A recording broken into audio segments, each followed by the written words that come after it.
Hello everybody, this is Scary Pear, and today we'll be counting down the top 10 Mario Kart 8 tracks.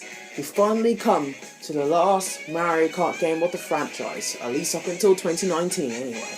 DLC tracks will be included, but retro tracks will not. So let's get straight into it.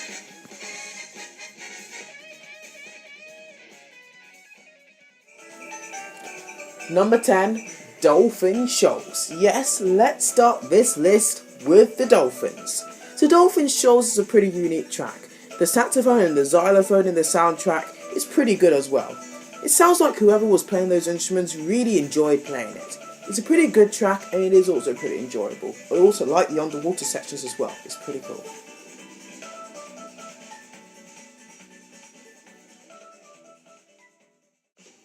Toad Harbor. This track is so relaxing. Toad Harbor is just a very good track if you just want to relax. It's a fairly flat track, nothing too excited going on there. I also love the Statue of Liberty on the course as well. It's a pretty nice touch. Toad Harbor, number 9.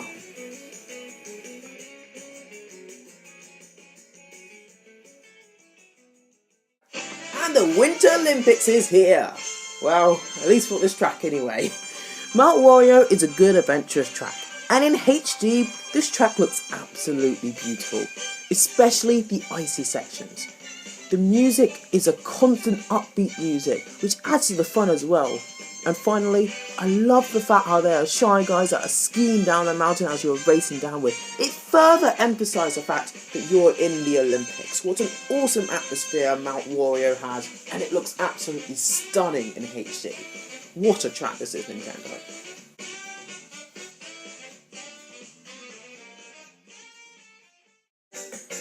Sunshine Airport. Yes, this track is a very good airport track. From racing across the plains to the boarding area and much more.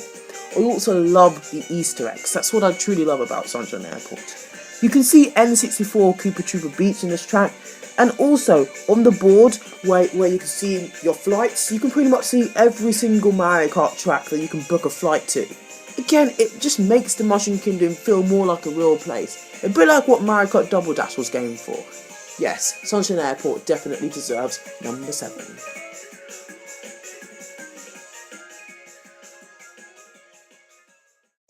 I don't know about you, but I kind of like ancient prehistoric themes to video games. So Thump Ruins will definitely not disappoint. I think that this is actually the first track in the game that fully utilises the anti-gravity, underwater and the gliding jump mechanic to its full potential in Mario Kart 8. Also, you can take multiple branching paths as well, a bit like Yoshi Valley. This track is also very cool looking, and there's small details like the small blue cracks of the ground where the anti-gravity mechanic kicks in, just small minor details like that makes this track so special and worthy of the number 6 spot.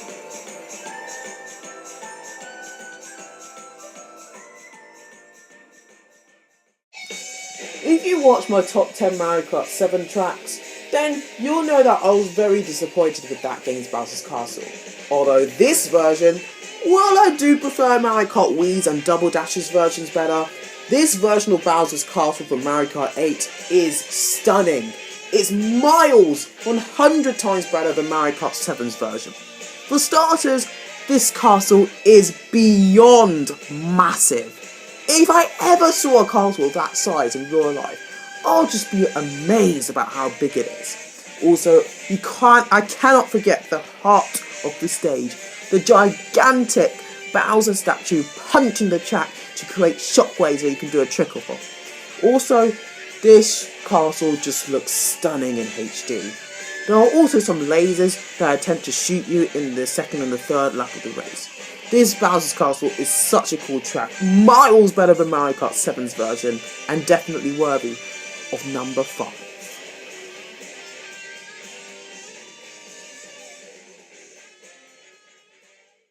Now here's a track that I feel that nobody really talks about this track a lot. I mean, Wildwoods. The instrument used in this track is a very good selection. I especially love the oboe and the violin, especially since I play those instruments, so you know, I've got to love them as bonus points. And this track is very underrated. In my opinion, I would love to see this track get a remake. In Wildwood, you can also hear the Shy Guys singing along to the song, a bit like in Shy Guy Falls, although I'll get to that track in a moment. So this track is just creates an incredible atmosphere and deserves a lot more love than it gets. Number 4, the underrated Wildwoods.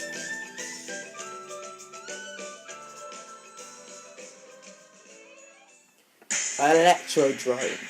Actually, fun fact, this track used to be my favourite track in Mario Kart 8 until I got to know the other tracks a bit better, then this track dropped down to 3rd. But I still love this track for so many reasons. For starters, I just love watching the Koopa Troopers and the Shy Guys dancing along to the music. I just find that so comical. Also, the bit where you can drive up a wall is cool. And the disco theme tracks is still one of my favourite tracks in the game. It kind of reminds me of Mario Kart 8's version of 3DS Melody Motorway. And Melody Motorway is one of the best tracks in Mario Kart 7. So that could be a major contribution about why I love Electrodrome. While I do prefer Electrodrome over Melody Motorway, Electrodrome is still an amazing track. It may no longer be my favourite track in Mario Kart 8, but I still love it. It's definitely still one of the best tracks Nintendo has ever created.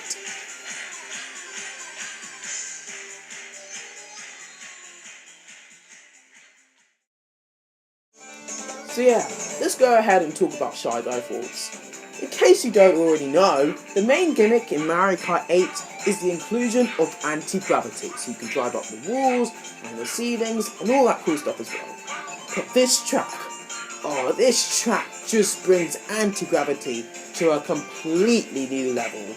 I mean, you can drive up a waterfall in this track. A waterfall! How cool is that? And this track is just amazing. And not to mention that there are also Shy Guys singing along to this music. A bit like in Wildwoods, that I already talked about. Wow, what's with it about this game and Shy Guys? I mean, the last 2 tracks, Electrodrome and Wildwoods, and of course Shy Guy Falls as well, that we talked about, all have Shy Guys. But I love it nonetheless. Number 2, Shy Guy Falls. But wait, what's number 1?